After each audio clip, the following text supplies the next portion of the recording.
For centuries, the center of gravity in the Middle East was obvious. It was Cairo, the cultural heart. It was Baghdad, the intellectual capital. It was Damascus, the city of history. But if you look at the map of power today, those cities are ghosts of their former selves. The power hasn't just shifted, it has been violently dragged into the desert. Today, the Middle East, and increasingly the global economy, are being piloted from two rooms. One is in Riyadh, the other is in Abu Dhabi. We are witnessing the rise of a new empire. It isn't built on conquest, but on sovereign wealth funds, artificial intelligence, port terminals, and the world's most expensive sports stars. It is led by two men who were once mentor and protege, but are now locked in a silent high-stakes battle for dominance. Let's start with the obvious: oil. But here's what most people miss. It's not about having oil, it's about what you do with the money. Saudi Arabia sits on approximately 17% of the world's proven petroleum reserves. The UAE, while smaller, possesses the 7th largest oil reserves globally. But Venezuela has oil. Iran has oil. They're not reshaping the region. So what's different? The difference is vision. In the 1970s, after the oil crisis sent prices skyrocketing, both nations made a critical decision: transform temporary oil wealth into permanent strategic influence. Saudi Arabia created SAMA, one of the world's largest sovereign wealth funds. The UAE established the Abu Dhabi Investment Authority, now managing close to $900 billion in assets. For decades, the deal was simple. The Gulf pumps oil, the West buys it, and everyone stays in their lane. That deal is dead. Both nations know that oil is a ticking clock. The world is going green. If they don't change now, they return to the sand. Saudi Arabia launched Vision 2030. It's an aggressive, almost impossible plan to turn a conservative religious kingdom into a global tourism and entertainment hub. We're talking about Neom, a $500 billion city being built from scratch. But here's where the rivalry gets real. To succeed, Saudi Arabia needs to become the business hub of the region. But the region already has a business hub. It's called Dubai. So, in a move that sent shockwaves through the boardrooms of the world, Riyadh issued an ultimatum. It's known as Project HQ. The Saudi government told multinational corporations, if you want to do business with our government contracts worth billions, you must move your regional headquarters to Riyadh by 2024. The UAE fired back with, we the UAE 2031. They're doubling down on what they do best: speed and law. They introduced golden visas, allowing 100% foreign ownership of companies and decriminalized cohabitation. They're trying to become the Singapore of the West, liberalizing faster than Saudi Arabia can catch up. Here is a staggering fact. The UAE, with a population of just over 9 million, has the 7th most powerful military in the world according to global firepower rankings. Saudi Arabia ranks 8th. How does a country smaller than many US states project this kind of power? Technology and training.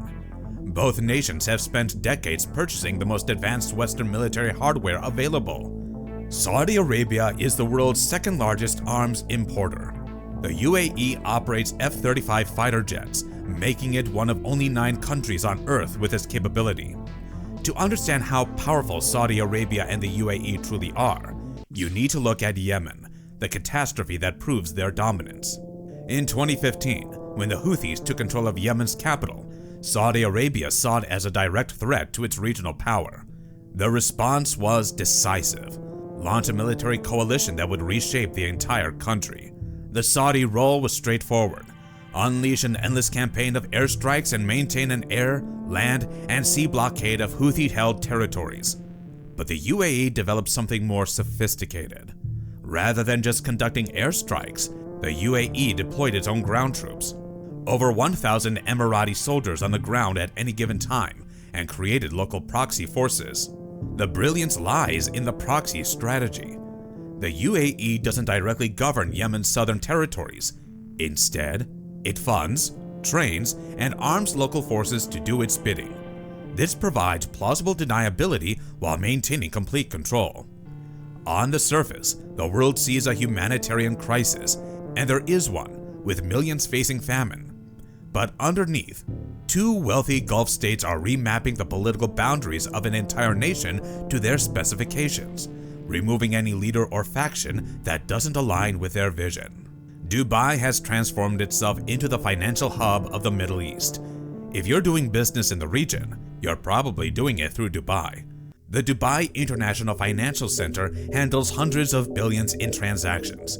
Companies from across the Middle East, Africa, and South Asia use it as their regional headquarters. Most countries try to control land.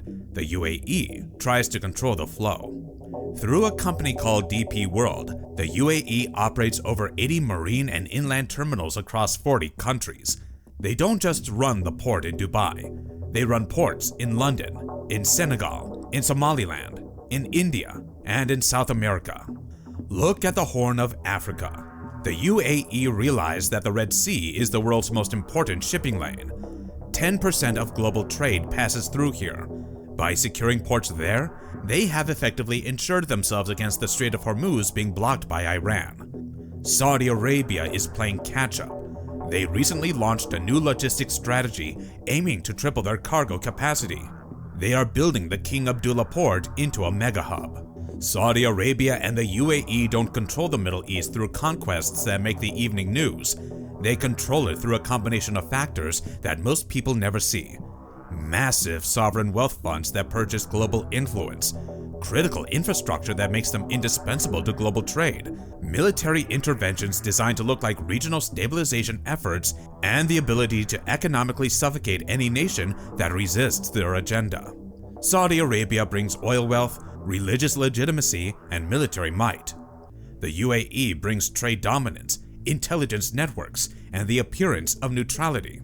Together, they've created a shadow empire that rivals traditional superpowers in its ability to reshape international affairs. The Yemen conflict continues, generating profits for weapons manufacturers and control for the Gulf powers. African nations eagerly accept Emirati investments, not understanding their becoming dependencies. But one thing is undeniable. The Desert Thrones are no longer just watching the game, they're running it. Thank you for watching. If you enjoyed this video, don't forget to hit the like button and subscribe.